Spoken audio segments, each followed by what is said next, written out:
gallery. I like that type of shit. You just pick whichever one you want. Matter of fact, you know what? Let's start this with Ava. Hey, Ava. Ava.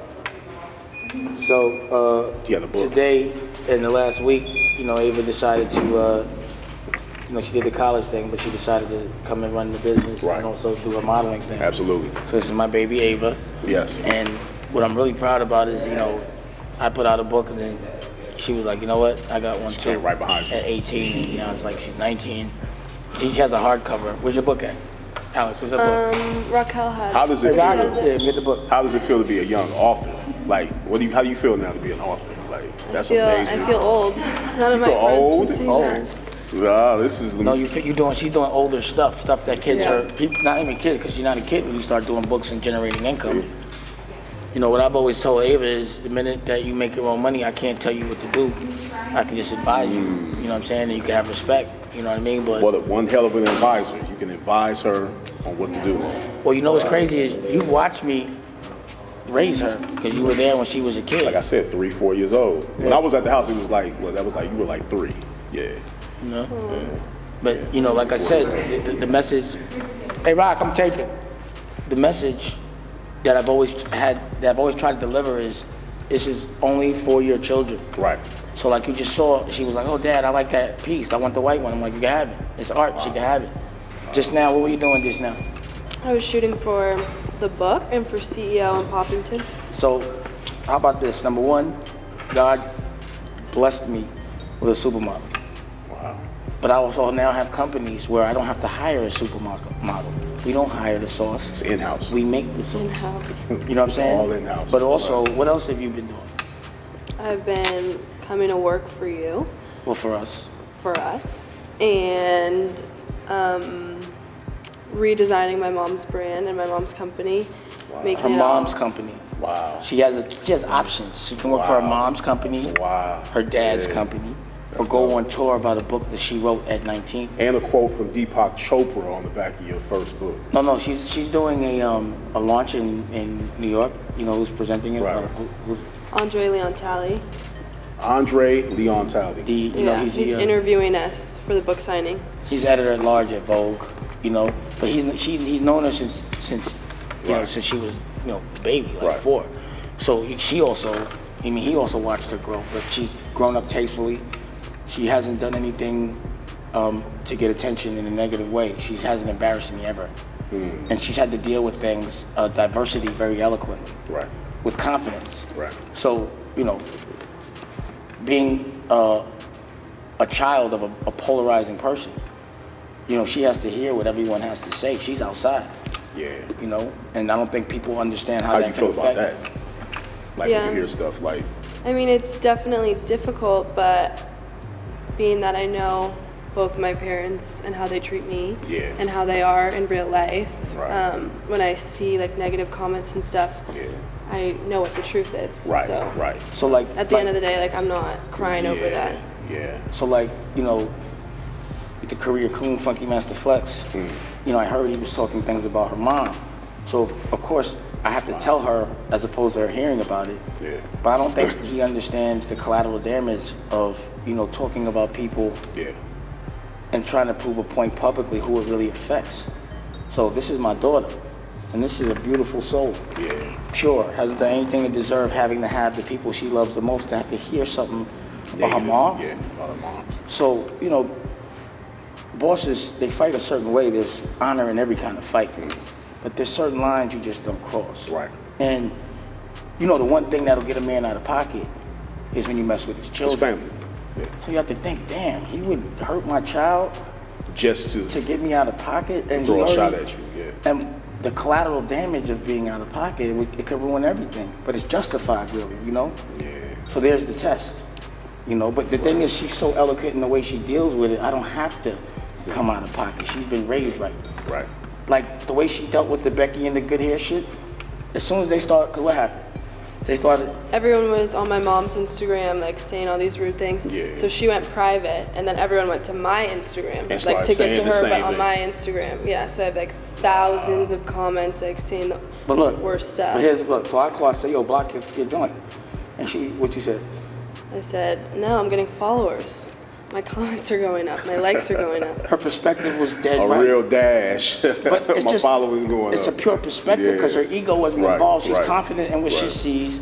So she's like, I'll just deal with the good part of this. She could have fell apart, like most. I mean, that a lot could of have people. destroyed, but the thing is that, you know, no one cared about that. So I think people should be conscious when they talk about people and their parents, who they're affecting, and the people that don't deserve Right, that. right. And I think people should tread lightly and be very careful, because if someone does get out of pocket, then what's going to happen? Because I'm not losing at nothing, especially when it comes to her. That's who I'll fight. You're hard okay for. with the focus being on you, but Yeah, like it that's turns done. into your children. But again, your that family. shows the education of, and a 50-year-old that has children. So really what I would suggest is your child should tell you, because, you know, you're probably not smart enough to know. Whoever's next to Fleck, his children, whoever it is, tell him that he's going a little too far. Yeah. You know, because he's affecting people that don't deserve it. And, you know, I'm not the only person that loves her. And she should tread lightly, you know, and it's just, and I'm also holding Hot 97 accountable now because they brought my children into it because she's affected. So I'm gonna need to see the CEO of Hot 97. I'm gonna need Flex to step down or we have a problem. And I'm talking about illegal. And I'm gonna make all of you famous. So I don't know your name yet or whoever you are. I'm gonna get a picture of you. I'm gonna let the people and the culture know who it is that's employing and empowering people to hurt innocent children. And this has to stop. You're not gonna monetize hurting my child. Flex, come on, man, get a life, bro. This is too much attention. I get it, but don't do that, man. Don't make me have to like look the other way on things that morally I could justify. You know what I mean? But again, that's the test. Is when a moron does something, a career coon, someone that wants to divide the culture, hurt whoever, just because he's selfish, maybe so he could get a check, but he's probably lonely, miserable, and probably has a lot of secrets to hide. I got to deal with that. You know, when you give a worker a mic, man, he doesn't act like a boss. Look what happens when you give a worker a mic. You know, everybody gets hurt. Y'all gotta have some accountability, man. He gotta step down or else we got an issue. That's all I'm saying. I love you and I appreciate you and you made all my dreams come true. This and is amazing. this is what you call proof of concept. Yes. This is what you're supposed to work hard for. Yeah. So she never has to feel that pain. Congratulations. Thank you. And look at her. She just sure you keeps. go pick it I'm up. so, Yeah. I'm so, Where can you buy the book? Yeah, where can you buy yeah, what it? can you Amazon. And what is the book Or about? James What's the book Patterson. about? What's It's the a book about? retelling of an Indian myth, you know, Okay. that the way that they do Shakespeare, Yeah. like other Greek. Right. So there wasn't really any about Indian myths. Oh, and my okay. mom is half Indian, so it's kind of homage to Nice. that. And that's Okay. why my family. And also, just so you know, like on her upbringing, like, and this is why no matter what between her mom is the bomb because she made her. Absolutely. And that's why you have to put everything aside if they do right by the Yes. children. Yes. But on Thanksgivings, what do you do? We fly down my grandpa so that he can come and see us. But what do you do with like the turkeys and all that, or the homeless and all that? Or We your philanthropy? go and we feed the Feed the homeless, or go. We work with this charity that works with girls that are rescued out of the foster care system because after that, like, where do they go? Yeah. So we go, we hang out with them, we redecorate their That's tight. rooms. But she's done this all around the world. What did you do in India? In India, we visited. So this book, actually, the proceeds go to kids rescued from sex trafficking. Oh, and man. my mom and I have actually Wow. gone and visited the girls that this book will help. Nice. But and what about? I feel like Thailand. It's a spiritual mission behind it. Thailand? Yeah, Thailand with the elephants that were rescued. So basically, before she's 19, has been able to travel the world and not only have vacation but help people. Yeah. You know what I'm saying? And she's the amazing. proper representation. Her mom has more to do with that part of it than me. Right. So I don't care what nobody says. Proud of you, Ava. Thank you. I'm proud of you. You make Yeah. me look good every day. That's good. And nothing negative, nothing to get attention. No dating, Yeah. no super, none of that. Just straight. Her work is good already. Right. And that's why she has total confidence where she doesn't care what no one says. And I didn't have to even tell her that. Right. You know what I'm saying? So I love you. Love you. She looks just like me. I She see looks you. just like me. Right. Thank you. Yeah. And she did the CEO modeling shoot Yeah, today. Like right. she did a book shoot. Like she's the franchise and she's about to take the helm on her mother's company. Right. You know what I mean? That's amazing. And we're gonna relaunch it luxury, you know, as well as what her mom's is doing in the hair care and all that. She's learning factory sourcing. She talks to the lawyers. That's college. You know what I'm saying? Like instead of paying $60,000 to somebody to tell my kids what to do and be like them, you know, to have a 9 to 5 and be in debt and all that, Yeah. I'm able to teach her how to run the company that we created together and pass things on and do it in an Absolutely. environment where it don't feel like work. There's no second of the day that feels like work when my daughter's here. It was really dope when it was Raquel and I'm like with my girl. Yeah, right. It was like, damn, it's a date. Now I'm like a date. I got my daughter. It's a date. It's under our own children. circumstance. She can, you know what I'm saying? And she's doing right. Like, she doesn't act spoiled. That's the real definition of family business. That's what's going on. But that's the lineage that we have to pass. That's the nepotism. Right. You know what I'm saying? And each person can do that. And that's the whole point about it. And if you don't have that, or that's my interpretation of wealth. Right. But I don't know what other people's interpretation of wealth is. Most people's is money. But the real interpretation of wealth is what you got going on and what I have going on. It's just love feels so good. Yeah. And making people you love feel good and empowered. do things. It just makes you feel so dope. All right, hey, y'all. I'll see y'all. Ava, I'll see you. Great job. Okay, thank you. I'm so proud of you, baby. Pause. That's my baby. Yeah. So what you saying? It's just empowering. It's empowering. I was talking to him. Yeah. No, but it's like empowering. You know what I'm saying? It's just empowering. It's just proof of content. Work the fight. Absolutely. And we go through all our shit in public. That's what it is. I mean, this week we had a big week. We did the talk. You know, we had a video that we did on R. Kelly that went viral. Shout out to everybody that reposted everything we was doing. You know what I'm saying? And it was a good week. And then you did the Nick Cannon's class, and that also, there's a lot of clips from that and a lot of things that went viral as well. You know, the thing about Nick Cannon is when someone's interviewing you that is a boss, they don't care about the questions they ask. No filter, whatever he felt he said, and he had to be fearless, and he was. Yeah. He did a boss interview to me. Yeah. Because he asked the questions that people be scared to ask. Everybody knows what they want to ask, the elephants in the room, and no one says nothing. Right. But he went and said it and I thought he put his neck on the chopping block. Yeah, definitely. You know what I'm saying? And I thought that was fearless.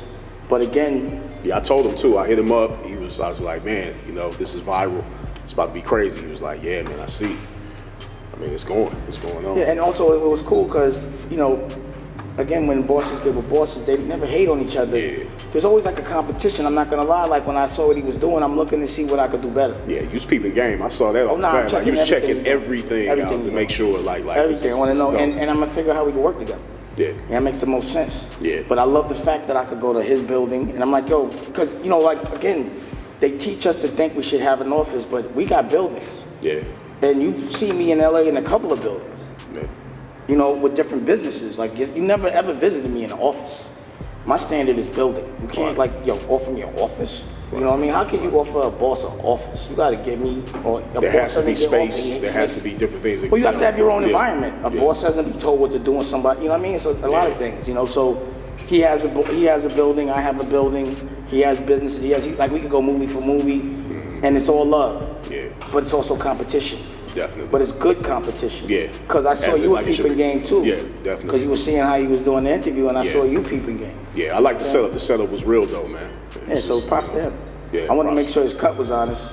Yeah. And then on top of that, it was. Okay, he just landed. I'll get back to it. And then on top of that, you know, there was a lot of dialogue created from some of the clips that were put up. You know, you had, like again, you said Funkmaster Flex was saying some things on 50 Cent's page, and then 50 Cent said.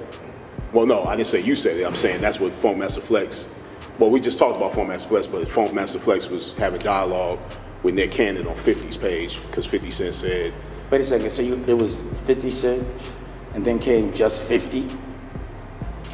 50 Cent. Funkmaster Flex was having dialogue. Funkmaster Flex is just 50. Yeah. You know what I'm saying? 50. Yeah. Just 50. Yeah.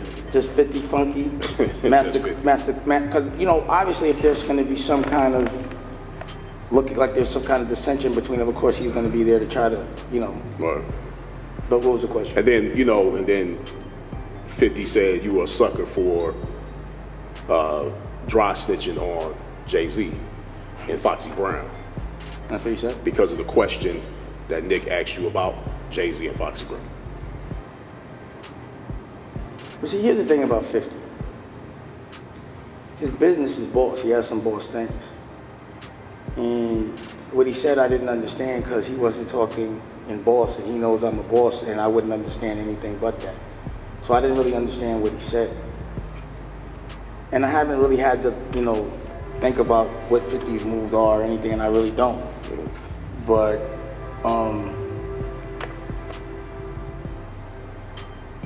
you know, 50's with the shits. You know what I'm saying? Like he likes that shit.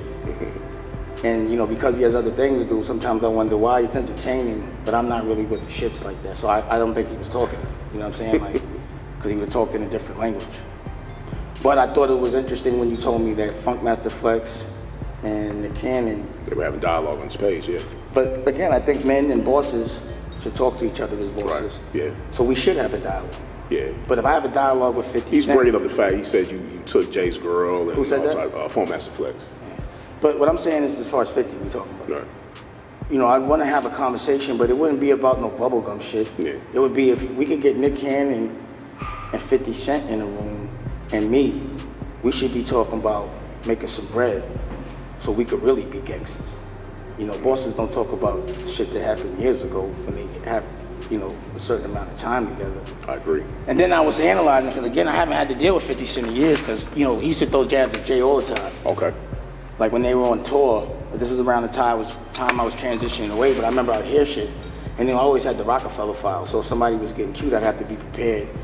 And again, you know, with someone like him, he likes that game, so you have to be right, and that's part of the game. You know, I just looked at it, I would always be ready. But I left it alone, because, you know, I wasn't so engaged in it. But when I was thinking about it, I was like, wow, you know, a guy like that, you don't want to have a problem with him, because he's so productive when he focuses on the right shit. Like, he's done a lot of things that people would want to do. The positive things are dope. But I think what's fucked up is, you know, when he feels pain, that's how he receives love. You know, that's how his career was based. So like when he got shot and all that, that's what kind of blew him up. So it seems like he feels that the way to get love is through pain, and he's consistent. You know, I go with patterns. So I'm like, damn, I guess that was his pattern. You know, but really, I felt like he had a message for somebody else, because if someone really felt that someone said something that shouldn't have been said to where it would bring attention to something we don't want, we wouldn't put it on the page with 20 million people. So I felt like he probably was just fucking with Jay. I don't feel like he was talking to me, so I don't really feel it. But I do think it's fucked up, you know, because we're from the same environment to question a man's integrity over some shit like that. Yeah. I don't want to. That ain't nobody business, you know what I'm saying? That's that nigga's business. But Jay the thing business. about Flex is, a guy like Flex, he's like useless. So he brings nothing to the table. So another thing I would do with a guy like 50 is I would try to redirect his energy so that all the pain that he goes, like figure out how to make that love. Cause you imagine if a guy like 50 was talking about positive shit? Oh, yeah. You know what I'm saying? Every time, like, you know what's crazy? Every time he does say something positive. Because you have to admire his warrior. It's next level. Because the thing about a boss is, even if another boss shits on you, you can't shit on another boss. Well, he got clips online, and every time I hear him say something positive, it's next level. That's what I'm saying. Shit. So I would prefer as a boss, I'm gonna look at the positive, and I would say, yo, let's figure out how to make that negative part, like instead of the bubblegum shit, like that ain't no real money in that. Let's click up and get some real bread. But also I would do like the Maul did. Because, you know, he's on some gangster shit at times, and maybe I would have to talk to him like a gangster. And I would say, look, you remember when Lucky Luciano got with the Jewish one? Damn, what's his name? It's Lucky Lu. Dutch Schultz? No, not Dutch Schultz. That's. Well, anyway, Lucky Luciano got with I just forgot his name, but it'll come back. And he was Jewish. Right. And they came together, and they got all the Italian guys, and they got all the Jewish guys, and they said, yo, fuck the bubblegum shit, put all that race shit to the side, we gotta get money. And whoever's thinking, oh, they gotta get out of here. Yep. Let's talk about the money. You gotta get rid of them first. We have to get rid of them first. So we gonna take care of our people that's fucking up, the Italians, who don't wanna get money, and y'all gotta take care of your people, but we gotta get money and move forward. So I would try to turn someone like that into an adversary to help me work and help me get rid of people like that so we could focus on the real bread. Yeah. You know what I'm saying? Show power off the hook. Yeah, like, you know what I'm saying? Like, because that would really scare people. Like, of course they want me and 50 or me and, but like, a guy like Flex, you know, he had to get out. He'd be like the first, I'd be like, you gotta get rid of Flex. You know what I'm saying? Or somebody too, but in a way where, just mute this dude. You know what I'm saying? Oh, shit. You know what I'm saying? Like, you know, but I think, and that's really all I have to say about that. Like, yo, I really got, I'd rather talk about some bread, and I don't think that was for me, because he would talk to me different. You know what I'm saying? Bosses talk to bosses as bosses. You know what I'm saying? So I would try to redirect that energy. And also war and collateral damage is expensive. So, you know, real bosses try to avoid that at all times. So usually when people have beefs over a block, they end up clicking up. Like, look at what they did in Narcos. Yeah. You know, the dude just went into, you know, every whatever, you know, the section or whatever. Different sections and got together. And got all the bosses of them and got them together. They hated each other. They squashed it. Whoever couldn't, that person got eliminated and everyone got rich. So the people that are usually holding on to the old thing, that's you got to get rid of those people because they don't want you to do. They have no room in the new way. Right. You know what I'm saying? So, you know, that's what I have to say to that. They're only comfortable in the old way of thinking and moving. So, you know, you got to get rid of that. Yeah. But yeah, I think like to put that, if you're saying somebody snitching to put on like 20 million Twitter or whatever it is, that means you want more people to see it. So I felt like he was just taking a jab at Jay. No. But I thought that was, you know, that was a good way of doing it. Yeah. But I don't think my integrity should be questioned. What were your thoughts when Nick asked you that question anyway? Like your real thoughts about like when he asked you that? When Nick asked me, I was shocked because I forget a lot of shit. So I was like, why you? Because I don't know what he was talking about. I'm like, why? I don't want to. Whatever happened, I don't know about. Don't ask me no questions about it. And why are you asking about? Cause I have nothing to do with her. So then when I thought, I was like, oh. And then I was like, yo, I don't, because I really don't. Yeah. You know what I'm saying? So and whatever it is anyway, it's nothing. But I wouldn't, whatever it is, I wouldn't be talking about that. You know, that's not really I can only talk about my personal experience and my perspective on it. Absolutely. And when I feel like doing it, I could. Yeah. And I do. You know what I'm saying? So, you know, I just thought that I was surprised that he was asking me about another dude. That's why I was like, why are you asking me about him? It was more, that was the shock. It was more like, why are you asking me about that? Ask him. Yeah. You know, but whatever. What's happening? This is the big homie Kenyatta. Make sure you like, comment, and subscribe to our YouTube page. And if you haven't already, hit the notification so you can get an alert each and every time our hip hop motivation videos come up. And also, thank you for your support. Peace and blessings.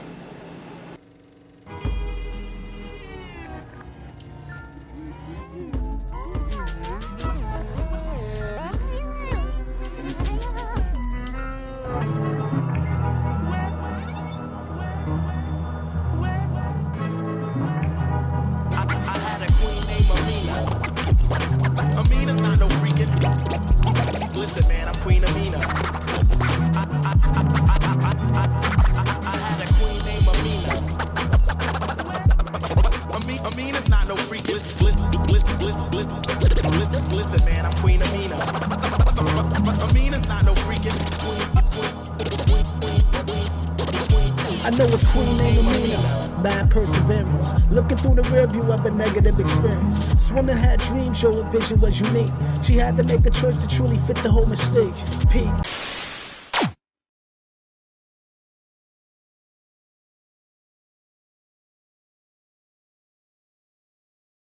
When you talk about imagination, it has to do with control. You have to control your thoughts. The devil, Satan, spends billions of dollars to get the thoughts of humanity.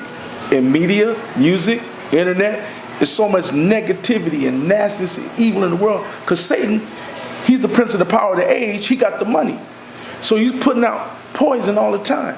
So we, that are God's creation, once we come into discovery with the original intelligence and understanding who we are, now we have to discipline our minds, because we'll waste a whole life never balling out, never reaching our goal of true prosperity. Because prosperity, when I found it through the scriptures, it really ain't money. Prosperity is the significance of self.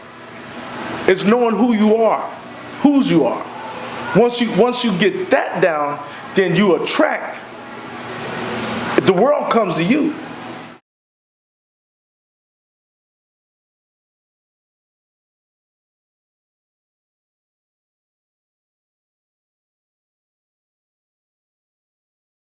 Research is definitely important no matter what you're trying to do. Doctor, hairdresser, astronaut, you have to know your game when you're stepping in a circle with other people who know their game as well in your field, because you're going to have people that's after your slot, basically. Remember, whatever goal you're going to, there's a 2, 3, 4 million people after that same slot, so you have to play your game well and play it effectively. And quickly too, nowadays, because we got the internet and everything, and everybody is just throwing their ideas, and about time you get an idea out there, that idea already been done like 4 or 5 times, so you have to move quick but effectively. And research, definitely research your shit, because you don't want to get out there and you think you know your game and someone check you on your shit, and that's the worst, being checked when you're trying to make a come up.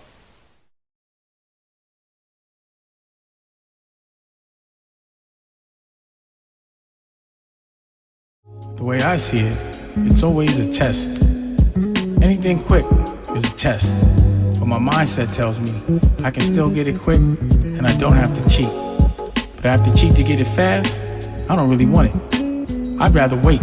I've learned over the years that with anything you have to be patient. Not 5 months patient, but 5 years or more patient. Now if you can get 10 years patient, you can build an even stronger foundation, and that creates legacy. Empires were not built overnight. I always tell people that the Great Wall of China was a 2,000-year-old plan. 2,000 years. Think about how many lifetimes that is on one plan, getting people to move similarly with the same exact agenda for lifetimes, for generations. That's crazy. You have to be patient when you want to do something significant, no matter what it is. And a lot of times that means not reaping the benefits of your goal immediately. And that's the test.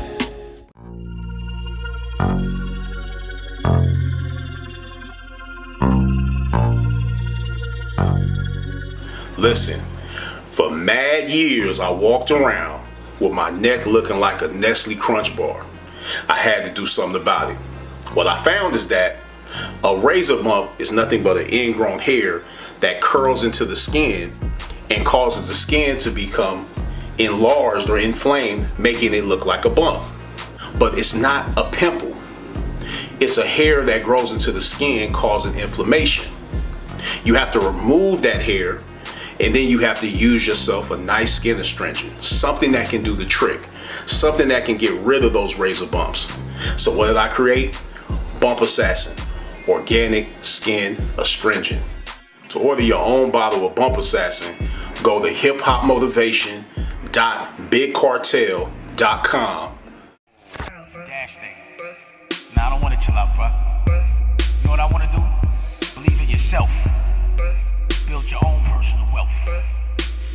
Then that becomes personal health.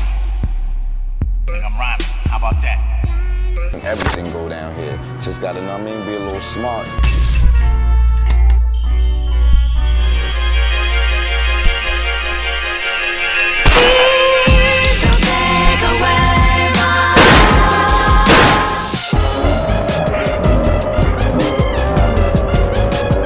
I see you grooving right now, dude. I was in my groove.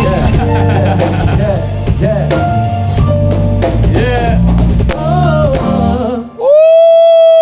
I started daydreaming. I started thinking about something. I'm a musician. Yeah, exactly.